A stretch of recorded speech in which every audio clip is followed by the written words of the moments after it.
దివంగత మహానేత, మన ప్రియతమ నాయకులు, దివంగత ముఖ్యమంత్రి, శాశ్వతంగా తెలుగు ప్రజల హృదయాల్లో చిరస్థాయిగా నిలిచిపోయిన వైఎస్ రాజశేఖర రెడ్డి గారి 75వ జయంతి వేడుకల సందర్భంగా ప్రపంచవ్యాప్తంగా ఉన్న తెలుగు ప్రజలకు, అలాగే ముఖ్యంగా వైఎస్ఆర్ అభిమానులకు, వైఎస్ఆర్ కుటుంబ సభ్యులకు, వైఎస్ఆర్ కాంగ్రెస్ పార్టీ కార్యకర్తలకు, నాయకులకు అందరికీ శుభాకాంక్షలు తెలియజేస్తున్నాం.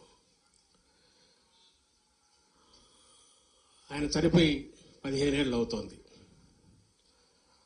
ఆయన ప్రయాణం హఠాత్తుగా ఆగిపోవడం, జీవన ప్రయాణం హఠాత్తుగా ఆగిపోవడం ఒక వ్యక్తికి కాదు, కుటుంబానికి కాదు, ఉమ్మడి రాష్ట్రానికి అప్పట్లో పెను విఘాతంగా మారింది, అందరికీ తెలుసు. ఆ తర్వాత జరిగిన పరిణామాలు ఆయనే ఉంటే అనుకునే రకంగా, ఒక వైఎస్ఆర్ ఉంటే అనుకునే రకంగా ఎట్ల చోటు చేసుకున్నాయో ఈ చరిత్ర, సమకాలీన చరిత్ర మనం ప్రత్యక్షంగా చూసాం. అందులో ఆ సంక్షోభంలో నుంచే, ఆ పోరాటంలో నుంచే పుట్టిందే ఆయన ఆశయాలతో వైఎస్ఆర్ కాంగ్రెస్ పార్టీ. రక్తం పంచుకున్న బిడ్డగారే కాకుండా ఆయన ఆశయాలకు వారసుడుగా జగన్మోహన్ రెడ్డి గారు పోరాటాల మధ్యనే ఈ పార్టీ ప్రారంభించారు. ఆ రోజు నుంచి ఆయనతో అడుగులు అడుగు వేసిన వేల మంది, లక్షల మంది అయ్యారు. కోట్ల మందికి ఆశాదీపంగా రాజశేఖర రెడ్డి గారిని మించి మరో 10 అడుగులు ముందుకు వేసే బిడ్డగా ఆయన నిజమైన రాజకీయ వారసుడుగా జగన్మోహన్ రెడ్డి గారు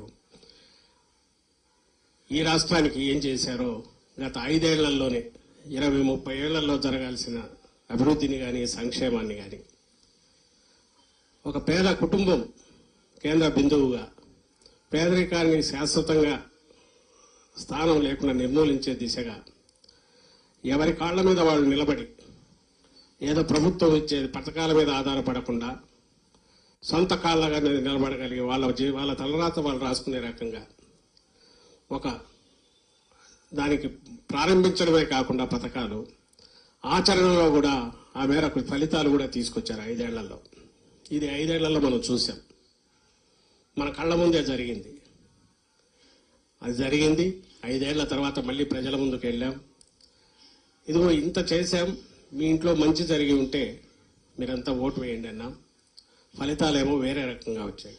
ఇంతకుముందు రాంబాబు గారు అన్నట్టు రాజకీయాల్లో ఇది మామూలు, కానీ ప్రజల పక్షాన్ని నిలబడిన పార్టీగా, ప్రజలకు ఏ కష్టం వచ్చినా కూడా పక్కన ఉండే వాళ్ళలో మమేకమై నిలబడే పార్టీగా మన ప్రయాణం అనంతం, అది ఆగిపోదు. ఒక రోజుతో వచ్చేది కాదు, ఒక రోజుతో పోయేది కాదు. అందుకే ఎక్కడైతే ప్రజల జరిగిన ఎన్నికలు కానీ, ఆ ఫలితాలు కానీ చూస్తే చాలా అనుమానాలున్నా వాటి గురించి లోతుకు పోవడము అది కరెక్ట్ కూడా కాదు. ప్రజల తీర్పుగానే దాన్ని భావించాలి. బహుశా ఏ హామీలైతే అసాధ్యమైనవో, అసాధ్యము ఇప్పట్లో చేయలేమని వాళ్లే సన్నాయి నొక్కులు నొక్కుతున్నారు ఈరోజు అధికారం లేకొచ్చిన వాళ్ళు, వచ్చి నెల తిరక్కముందే. రాష్ట్ర ఆర్థిక పరిస్థితి ఘోరంగా ఉందన్న వాళ్లే మరి తెలిసి ఎందుకు అలాంటి అసాధ్యమైన హామీలు ఇచ్చారనేది సమాధానం సంజాయిషి ఇవ్వాల్సిన వాళ్లే అసాధ్యమైన హామీలు ఇచ్చి ప్రజలను 14లో ఎట్లా మోసం చేశారో మళ్ళీ అదే రకంగా మోసం చేసే రీతిగా మరోసారి దానికి అప్పుడే శ్రీకారం చుట్టారని నెల తిరక్క ముందే అర్థమవుతోంది.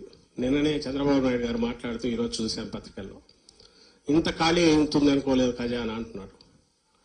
అన్నీ ఇప్పుడే కావాలని అందరూ ఆశపడుతున్నారు, మరి కష్టమయ్యేట్టుందని చెప్తున్నారు. మరి 6 నెలల ముందు కూడా ఆయనకు తెలిసి ఇదే సంగతి. ఆ హామీలు ఇచ్చేటప్పుడు, లేకుంటే లక్షల కోట్ల అయ్యే హామీలు ఇచ్చేటప్పుడు ఏ రకంగా ఇచ్చారు? ఇదే హామీల్లో ఒక 10% ఇచ్చినా జగన్మోహన్ రెడ్డి గారు సరిపోయేది కదా అని అనేవాళ్ళు కూడా ఉంటారు. సరే, అలా ఇచ్చి మోసం చేయడము, ఒకసారి మోసపోయాక మళ్ళీ మోసానికి శ్రీకారం చుట్టడము, ప్రజలను భ్రమలో ఉంచడం, అది ఆయనకు చెల్లింది. ఇప్పుడు వచ్చి మళ్ళీ అప్పుడే ఖజానా బాగాలేదు కాబట్టి కష్టం అంటున్నారు. ఇది చూస్తున్నాం. మరోపక్క ప్రజల కోసం రాజకీయ పార్టీలు పనిచేస్తుంటే, ఓటమి రాజకీయాల్లో గెలుపోటములు సహజమైనప్పుడు, ఆ రోజు జగన్మోహన్ రెడ్డి గారు గత 5 ఏళ్లలో తన పరాన్ని చూడకుండా, కులం చూడకుండా, ప్రాంతం చూడకుండా, పార్టీలు చూడకుండా అందరికీ ఒకే అర్హతే ప్రామాణికంగా ఆయన సంక్షేమ పథకాలు కావచ్చు, ఇంకోటి కావచ్చు ఇవ్వడం, రాష్ట్రాన్ని మొత్తం ఎన్నికలనేవి రాజకీయాలనేవి ఎన్నికల వరకే ఉండాలి, తర్వాత అవి ఉండకూడదు అనుకున్న నాయకుడుగా ఆయన వ్యవహరిస్తే ఈరోజు వచ్చిన రోజు నుంచి రాష్ట్రంలో అరాచకం ఎట్లా సృష్టిస్తున్నారు, ఒక రావణ కాష్టం ఎట్లా చేస్తున్నారు, పని కట్టుకొని వైఎస్ఆర్ కాంగ్రెస్ పార్టీ కోసం పని చేసినా లేదా ఓటు వేసిన వాళ్ళని కూడా వదలకుండా ఎట్లా దాడులు చేస్తున్నారు, వ్యవస్థ మొత్తం ఎట్లా నిర్వీర్యం అయిపోయిందో అది కూడా గమనిస్తున్నాం. మరో పక్క 5 ఏళ్లలో రూపం దిద్దుకున్న ఆసుపత్రులు అయితే ఏమి, హెల్త్ ఆరోగ్య వ్యవస్థ అయితే ఏమి, విద్యా వ్యవస్థ అయితే ఏమి, ఎక్కడికెక్కడ వాటికి గండి కొట్టడం కూడా ప్రారంభమైంది. ఇంటి దగ్గరకే సేవలు, స్పెషలిస్ట్ సేవలు అప్పుడే వాటి ఆ ఉద్యోగాలు తీసేశారు. ఎక్కడికక్కడ వాటిని రేషనలైజేషన్ అనే పేరు మీద ఇచ్చేస్తున్నారు. మళ్ళీ మొదలైంది 14-19 మధ్య అనుభవం ఈసారి మరింత త్వరగా అవుతోంది. ఇవన్నీ కూడా గమనిస్తున్నాం.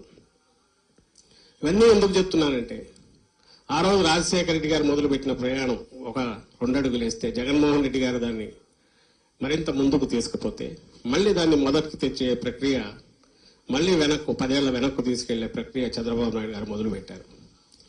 దాన్ని నిలవరించాలి, ఎదుర్కోవాలి, నిలబెట్టాలి మనం. ఇవి కాక గత 5 ఏళ్లలో మన వైపు నుంచి జరిగిన వాటి లోటుపాట్లు కూడా సరిదిద్దుకోవాలి. ఎక్కడెక్కడ మనం ఎక్కడ సరిగా వ్యవహరించలేదో లేదా దృష్టి పెట్టాల్సిన చోట పెట్టలేదో వాటిని సరిదిద్దుకోవాలి. ఇవి కరెక్షన్స్ చేసుకుంటూ కూడా ముందుకు పోవాల్సిన సమయంలో ఈరోజు రాజశేఖర రెడ్డి గారి 75వ జయంతి వచ్చింది.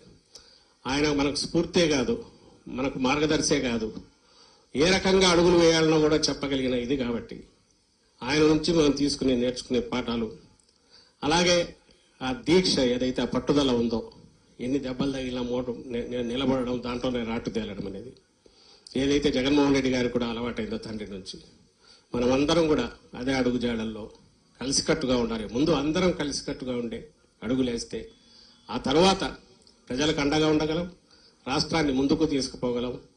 మళ్ళీ ఆ పునర్వైభవం ఏదైతే ఉందో రాష్ట్రానికి కానీ అది తీసుకొచ్చే దిశగా నెల రోజులు